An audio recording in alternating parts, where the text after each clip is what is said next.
Hello friends, welcome back to my channel. कैसे हैं आप लोग? आशा करती हूँ आप लोग ठीक होंगे। मैं भी ठीक हूँ और फिर से हाज़िर हो चुकी हूँ एक बहुत ही यूज़फुल वीडियो के साथ, जो कि कुछ किचन टिप्स एंड ट्रिक्स को लेकर हैं, जो कि आपको बहुत ज़्यादा पसंद आएंगे, आपके काम भी आने वाले हैं।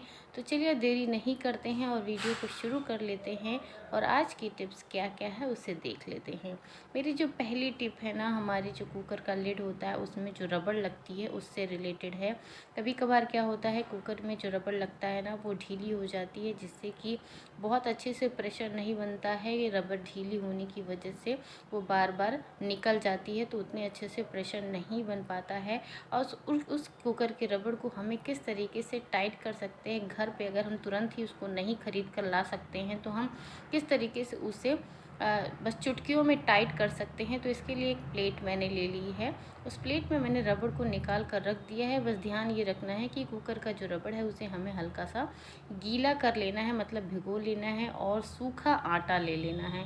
जी हाँ, सूखा आटा लेने के बाद उस पर स्प्रिंकल कर दीजिए। जिस तरीके से मैं कर रही हूँ उसी तरीके से आप उसमें अच्छे से रबड़ में आटा लगा दीजिए। एकदम से चिपक जाना चाहिए रबड़ में आटा, सूखा हुआ एकदम से चिपक जाएगा रबड़ भीगने की वजह से। और जब रबड़ में आटा अच्छे से चिपक जाएगा, तब जब हम कुकर के ढक्कन में यानी कि लिड में अपने रबड़ को लगाएंगे, जो कि ढीली हो चुकी थी, वो उसी तरीके से टाइट होकर अच्छे से कुकर के ढक्कन में बैठ जाएगा, उस लिड में बैठ जाएगा। और जब आप कुकर में इसे लगाएंगे तो जो प्रेशर ना बनने की शिकायत थी, जो आपको दिक्कत हो रही थी ढीली रबड़ की वजह से, वो आसानी से ख़त्म हो सकती है।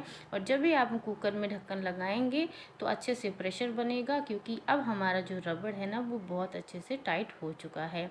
अक्सर क्या करते हैं, हम अपने घर में एक्स्ट्रा चकला बेलन रखते हैं, मतलब कोई भी लकड़ी की ट्रे वगैरह, बेलन हो गया, चकला हो गया, कुछ भी हम रखते हैं, एक्स्ट्रा रखते हैं, तो अब हमें ज़रूरत पड़ेगी तब हम निकालते हैं। तो क्या होता है कि हम ऐसी जगह पे रख देते हैं जहाँ पे हमें थोड़ी बहुत नमी देखने को मिल जाती है, तो हमारे लकड़ी के सामानों पे वो नमी फफूंदी के तौर पे चिपक जाती है। इस तरीके से हमारे लकड़ी के सामान में, जैसे कि ये चकला बेलन है, उसमें फफूंदी चिपक गई है, लग गई है। तो इसको किस तरीके से हम रखें कि इसमें फफूंदी बिल्कुल भी ना लगे और हमारा सामान सुरक्षित रहे। यहाँ पे मैंने ले लिया है सरसों का तेल, जिसको मैं इस चकला और बेलन पे डाल दे रही हूँ, और उसमें अच्छे से मैं बढ़िया से इसमें पोत दूंगी, मतलब बढ़िया से इसमें लगा दूंगी कि पूरा ऑयल लकड़ी पर अच्छे से लग जाए, जिससे कि जो फफूंदी लग गई थी ना, जो नमी की वजह से लकड़ी ख़राब हो जाती है ना हमारी, अगर हम किसी जगह पे रख दें, तो आप ऑयल लगा के रख सकते हो। जब आप ऑयल लगा के रखोगे तो उसमें वो चमक भी रहेगी, और जो ख़राब हो रहा था, मतलब कि जो फफूंदी लग गई थी, तो वो नहीं लगेगी, और वैसा का वैसा नया रहेगा। जब आप कभी आपके घर में कोई फंक्शन पड़ता है, एक्स्ट्रा चकला बेलन की आपको ज़रूरत पड़ती है, जब आप निकालेंगे तो वैसे का वैसा रहेगा, इस पर फफूंदी नहीं लगेगी। और हमारा जो लकड़ी का सामान, चाहे चकला बेलन हो या फिर कोई ट्रे हमने लकड़ी के लिए रखी हो, कुछ भी हो, तो वो ख़राब नहीं होगा। उसे इस तरीके से ऑयल लगाने के बाद किसी भी आप पॉलीथीन में इस तरीके से रख के और उसे बंद करके, मतलब बांध के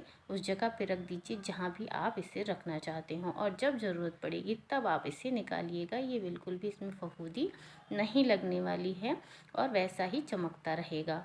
अगली जो टिप है, कोई भी अगर बड़ा हम बर्तन लेते हैं ना, कोई चीज़ बना रहे हैं, हमें बड़ा बर्तन की ज़रूरत है, उसमें हमने स्पून रखना है, लेकिन हमारा जो स्पून है उसी बर्तन में जाके गिर जाता है, मतलब छोटा स्पून हमने लिया है तो वो गिर जाता है बार बार। तो इसके लिए मैंने यहाँ पे एक रबड़ बैंड लिया है, उसे अच्छे से स्पून पे हम लपेट देंगे, जिससे कि हम किसी भी बर्तन में अगर स्पून को इस तरीके से रखना चाहते हैं तो वो अंदर की तरफ ना जाके गिर जाए, उसी चीज़ में ना जाके डूब जाए, जो हमें बार बार निकालना पड़े तो हमें पूरा हाथ गंदा करना पड़ता है, मतलब वो जाके अंदर ही, कोई भी चीज़ हमने बनाई है तो उसी में जाके गिर जाता है।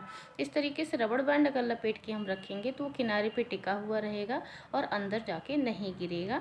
ये ट्रिक आप आजमा सकते हैं। हमारा जो सुई धागे वाला डब्बा होता है, जिसमें हमने सुई धागे रखते हैं, उसमें अक्सर हम देखते हैं कि कई सारी रीलें हमने एक साथ रख दी हैं, तो उसके एक साथ रखने से वो उलझ सी जाती हैं और उसमें जो धागा हमें चाहिए होता है, उसका छोर हमें चाहिए होता है, तो वो छोर नहीं मिलता, आपस में उलझा हुआ और फंसा हुआ रहता है, जिसके लिए हम जब भी हमें ज़रूरत पड़ती है तो सारे धागे हमें फिर से ठीक करने पड़ते हैं, फिर से वैसे ही लपेटना पड़ता है, जिससे कि मतलब वो उलझे ना।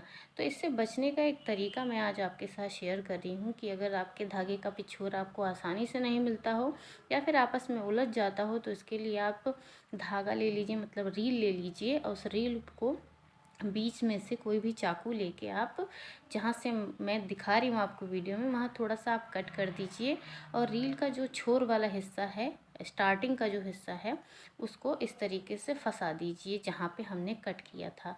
ये थोड़ा ब्लैक धागा है तो शायद आपको ठीक से दिख नहीं रहा होगा। इसमें फंसाने के बाद ये नहीं निकलेगा, जब आपको ज़रूरत होगी तब आप निकालेंगे तो ही निकलेगा। ये ऐसे निकल के उलझा हुआ आपस में नहीं रहेगा, आराम से मिल जाएगा। मैं एक दूसरे कलर के रील में आपको इस तरीके से इसको फंसा के दिखाती हूँ, शायद ब्लैक वाले में उतने अच्छे से आपको नहीं दिख रहा होगा। तो यहाँ पे मैंने रेड लिया है और रेड वाले को भी मैं इसी तरीके से फंसा के उसमें रख दे रही हूँ। तो जहाँ भी हम अपने सुई धागे के बॉक्स में से रखेंगे तो ये उलझेगा नहीं आपस में। जब भी हमें किसी फंक्शन वगैरह में जाना होता है तो कभी कभार ऐसा होता है कि हमें हमारी जो ड्रेस होती है उसकी मैचिंग का जो बिंदी होता है ना, वो नहीं मिल पाता है। ऐसा कभी कभार हो जाता है, तो उस कंडीशन में, उस इमरजेंसी में आप ये कर सकते हो कि जब भी जिस भी कलर की आपको बिंदी लगानी हो ना, उस कलर का आप नेल पेंट ले लीजिए और उस बिंदी पर अप्लाई कर दीजिए, मतलब अच्छे से नेल पेंट लगा दीजिए उस बिंदी पर, जिसको आपको जिस भी ड्रेस की मैचिंग की बनानी है उसमें लगा दीजिए अच्छे से 2-3 कोड, और उसके बाद उसे अच्छे से सूख जाने दीजिए। जब वो सूख जाएगा ना, उसके बाद आप उस बिंदी को निकालिए और निकालने के बाद आप उसे लगा लीजिए, और बहुत ही सेम कलर रहता है और उस कलर को ना ही छूटना है ना ही गिरना है। बहुत आराम से आप उसे लगा सकते हो। आपकी ड्रेस की मैचिंग बिंदी घर पर ही अच्छे से तैयार हो जाएगी, यूज़ कर सकते हो आप। अगली जो मेरी टिप है ना, हमारा जो घी का जार होता है, आज कल ठंडक के मौसम में बहुत ही ज़्यादा जम जाता है, बहुत ज़्यादा जमा हुआ रहता है ठंड में, तो उसको हम घी गरम करते हैं, घी गरम करके निकालते हैं, तो तमाम जतन करने पड़ते हैं उसके लिए। तो आप घी गरम करने की बजाय एक चम्मच ले लीजिए, उस चम्मच को गरम करिए, अच्छे से गरम कर लीजिए। तो आप जो घी निकालना चाहते हैं ना, वो चम्मच गरम होने के बाद आसानी से तो निकलेगा ही।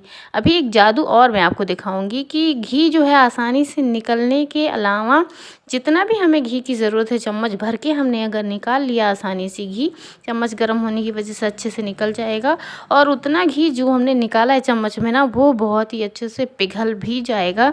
तो अगर ठंडे खाने में भी आप मिक्स करते हो तो आपका घी पिघला हुआ निकल के आ रहा है, तो आसानी से आप मिक्स कर लीजिए, आपको घी गर्म करने की ज़रूरत नहीं पड़ेगी।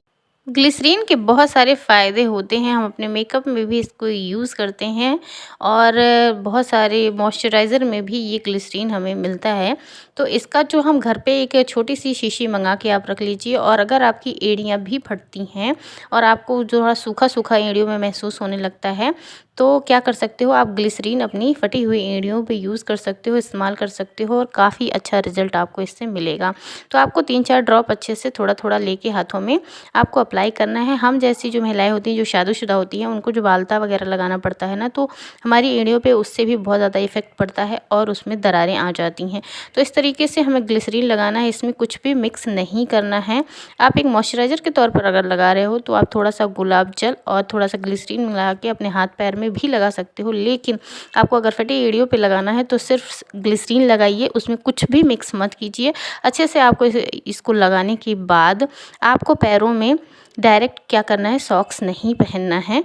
आपको सॉक्स पहनने के से पहले आपको जो है, एक कोई भी घर में आपके पॉलीथीन होगी ना, तो आप उसको पहनिए, पहले सॉक्स मत पहनिए, क्योंकि अगर हम सॉक्स पहले पहन लेंगे ना, तो जितना भी हमने ग्लिसरीन पैरों में लगाया है वो सॉक्स में चिपक जाएगा, उसमें छूट के लग जाएगा। तो क्या होगा, सॉक्स तो गंदा होगा, साथ ही साथ हमारी एड़ियों में भी कोई फ़ायदा नहीं होने वाला है।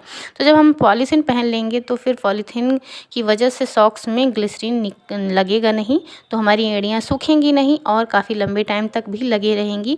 पॉलीथीन पहनने के बाद हमने यहाँ पर सॉक्स पहन लिया है और फिर ओवरनाइट तक इसको रहने रहने दीजिए इसी तरीके से। आप चाहो तो दिन में भी लगा सकते हैं और आपका जो अच्छा रिज़ल्ट मिलेगा वो कमाल का होगा, आप भी चौंक जाएंगे। उम्मीद करती हूँ आज की वीडियो आपको पसंद आई होगी। अगर ज़रा भी पसंद आई होगी तो लाइक शेयर कमेंट कीजिएगा और चैनल पर नए होंगे तो सब्सक्राइब ज़रूर कीजिएगा। चलिए मिलती हूँ नेक्स्ट वीडियो में, तब तक के लिए बाय बाय।